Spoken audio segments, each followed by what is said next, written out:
Okay guys, mag-review na taan niya itong gipalit na G11 Pro na game box. So muna siya. So game box ni siya and TV box. So pwede dito YouTube, Netflix. Then syempre ang niya, yung main feature is games.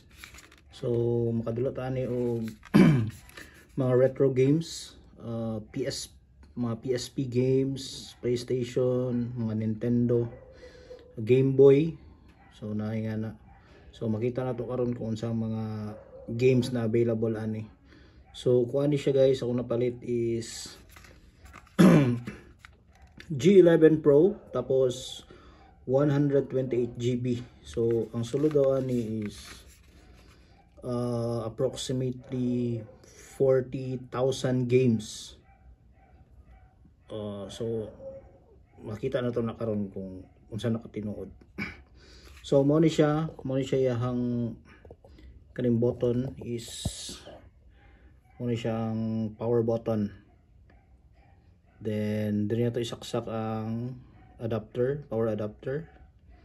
So AV, dili ko sure kung unsa ni siya na cable ang ibutang ani kay akong gitry binog sa headset or speaker, dili man siya magana. Then HDMI, then LAN port, pwede siya LAN para sa internet kung tanang mag Netflix or unsa ba dira YouTube. So kuan po din siya guys, Wi-Fi. So nani siya Wi-Fi. So kung wala may cable, so mostly karon kay Wi-Fi naman. So connect na niyo sa Wi-Fi para maka internet. Then natay USB slot. So ako nang gikabit tong receiver sa Wi-Fi, sa wireless controller. So mo ni siya tong tanggalon na. So wala tanggal na to. So mo ni siyang itsura na. Mo ni siyang itsura sa dangle sa Wi-Fi. So pag isaksak nimo ni automatic katong duha ka controller mugana na.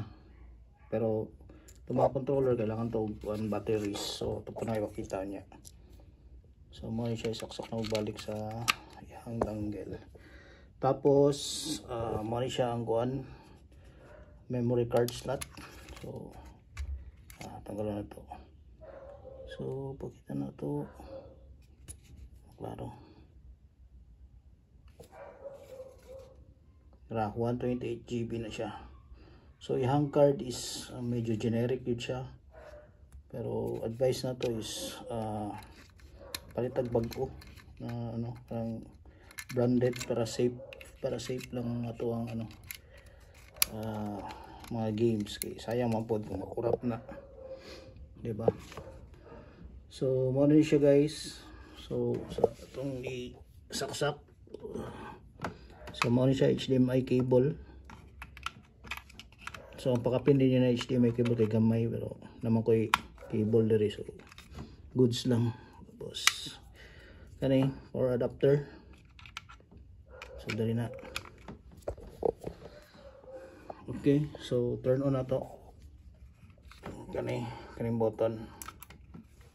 So musiga na siya blue. So syempre turn on po na to ang TV.